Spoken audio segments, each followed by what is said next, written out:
Hello everyone. तो इस video में हमारा एक क्वेश्चंस होगा जो कि ट्यूरिंग मशीन से बनाएंगे। ये क्वेश्चंस बेसिकली जो लैंग्वेज है वो लैंग्वेज जो है सिर्फ ट्यूरिंग मशीन से ही हम इसको एक्सेप्ट करवा सकते हैं। बाकी हमारा जो ये पुश डाउन ऑटोमेटा है, डीएफए है, एनएफए, सारा कॉन्सेप्ट हमारे पास है। बट इसमें हम वो सब कॉन्सेप्ट से सारे स्ट्रिंग सारे लैंग्वेज जितने भी हैं इसके सारे लैंग्वेज को एक्सेप्ट नहीं करवा सकते। इसको सिर्फ हम ट्यूरिंग मशीन के थ्रू ही एक्सेप्ट करवा सकते हैं। and question is on your screen. तो let's read the questions. what question says that question में देखिए क्या कह रहा है कि क्वेश्चन में दो आपके पास सिग्मा है, ए बी स्ट्रिंग, दो इनपुट है। ए पे कुछ पावर है, बी पे भी सेम पावर है, मतलब दोनों पे पावर सेम है। अगर ए पे 2 कर रहे हैं तो हम बी पे 2 ही तक जाएंगे। ए पे 4 है तो बी पे 4 तक ही जाएंगे, है कि नहीं। चलिए इसका लैंग्वेज लिखते हैं विदाउट वेस्टिंग टाइम। तो लैंग्वेज क्या होगा, छोटा से स्टार्ट करेंगे। A1 लेंगे तो ए बी होगा। अगर N2 लेते हैं तो ए बी बी। N3 लेते हैं तो A B B and so on. ठीक है, इसमें थोड़ा सा अप्रोच, थोड़ा सा कॉन्सेप्ट है जिसको समझना है। इसको थोड़ा लिखने का तरीका भी उसको भी समझना पड़ता है। ठीक है, तो सबसे पहले हम एक टेप बनाएंगे और टेप में किसी भी एक स्ट्रिंग को हम उस पर प्लॉट करेंगे। फिर उसको हम मशीन के थ्रू उस स्ट्रिंग को हम एक्सेप्ट करवाएंगे। ठीक है, चलिए तो सबसे पहले टेप बनाइए। ठीक है, ठीक, ये हमारा टेप है। और मान लीजिए लेट से कि इसको लेंगे ना तो सारा चीज़ कवर हो जाएगा, जो भी बात हमको कहना, जो भी कॉन्सेप्ट इसमें सारा कवर हो जाएगा। ठीक है, इसको चलिए ए बी बी बी और इधर ब्लैंक ब्लैंक ब्लैंक, मतलब खाली कुछ नहीं, इधर भी ब्लैंक एंड इधर ही ब्लैंक। गॉट इट ना। यहाँ पे होता क्या है कि आप यहाँ पे देखिए एक रीड राइट का कॉन्सेप्ट चलता है। At the same time you have to read each string and at the same time you have to write instead of this string.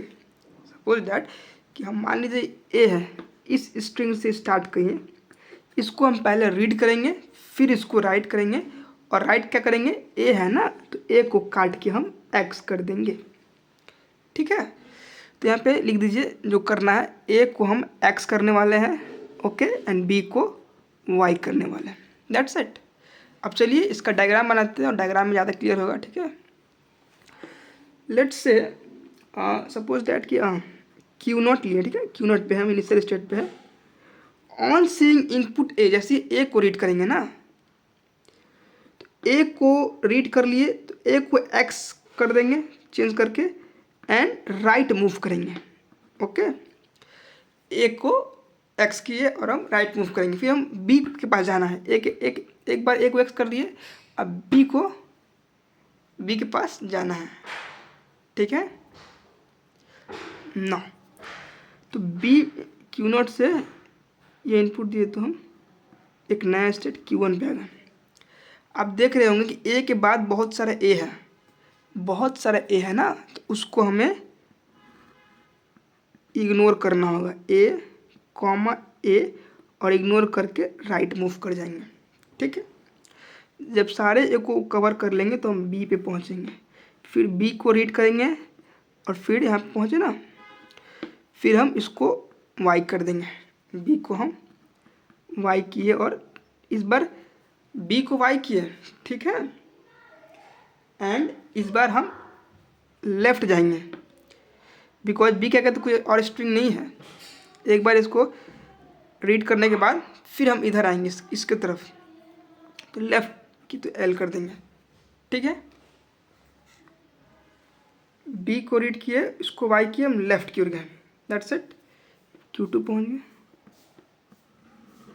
ठीक है, अब बी को वाई को यहाँ पे है, इसको रीड कर लिए। ठीक है, यहाँ पहुँच गया। ठीक है, अब इसके इधर लेफ्ट में जाइएगा ना तो ए आएगा। ठीक है, ए आएगा तो ए को एज इट इज रहने देना है। फिर से ए आएगा तो ए को एज इट इज़ ए रहने देना है और लेफ्ट मुड़ना है, ठीक है। फिर एक्स, हमें सबसे पहले एक्स तक पहुंचना है, बिकॉज एक्स के बाद ही हमारा दूसरा स्ट्रिंग है। इसको रीड करेंगे, इसके बाद इसको, पहले यहाँ से यहाँ तक तो पहुँचे, तो यहाँ तक पहुँच के फिर लेफ़्ट जाएंगे, तो लेफ़्ट में ए है तो ए को यही रहने देंगे, लेफ़्ट मुड़ेंगे। फिर एक्स Q2 जो है यहाँ पहुँचेगा, एक्स को एक्स रहने देंगे एंड राइट मुड़ेंगे। फिर से सेम काम स्टार्ट होगा, फिर से ऑन सीइंग ए, फिर इसको एक्स बनाएंगे, आगे बढ़ेंगे, जितना ए आए उसको फिर इग्नोर करेंगे। अब इस बार वाई भी जितना बड़ा है उसको भी हम इग्नोर करेंगे। अगर वाई आता है तो वाई को वाई रहने देंगे और हम राइट मूव करेंगे, ठीक है। फिर बी देखें यहाँ पे, तो बी को हम वाई कर देंगे और हम फिर से लेफ़्ट मुड़ेंगे, ठीक है। इस बार आप जब लेफ़्ट मुड़िएगा ना तो इस बार आपको वाई से भी पाला पड़ेगा, ठीक है। तो वाई को भी एज इट इज़ वाई रखेंगे, लेफ़्ट मुड़ेंगे, ठीक है। एंड ऑफ कोर्स ए तो है ही, ए आएगा तो ए को ए रहने देंगे, लेफ़्ट मुड़ेंगे और एक्स को फिर एक्स पहुँचेंगे और राइट, इस एक्स तक पहुँचेंगे और फिर हम राइट फिर मूव करेंगे। जैसे यहाँ पहुँचेंगे तो फिर आपका एक और ए आएगा, फिर इसको रीड करेंगे और इसको एक्स कर देंगे, ठीक है। फिर सेम कॉन्सेप्ट, इसको रीड किए फिर वाई आया, है कि नहीं, फिर राइट मुड़ेंगे, फिर बी है इसको हम वाई करेंगे और लेफ़्ट चलेंगे, ठीक है। फिर Q2 पहुँचे, वाई आया, एज इट इज़ छोड़ देंगे, लेफ़्ट और जाएंगे।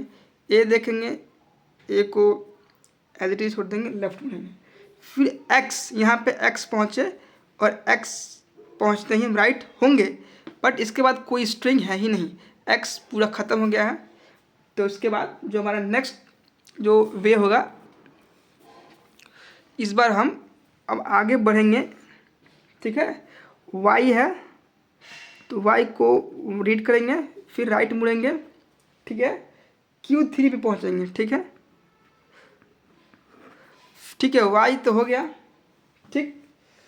अब वाई के बाद क्या, ब्लैंक है कि नहीं, तो ब्लैंक है तो वाई को एक बार पहले वाई था तो वाई को एज इट इज़ वाई छोड़ दिए, राइट मुड़े, ठीक है। फिर बहुत सारा वाई है तो सारे को लूप में डालूंगा, वाई है, Y as it is R, ठीक है।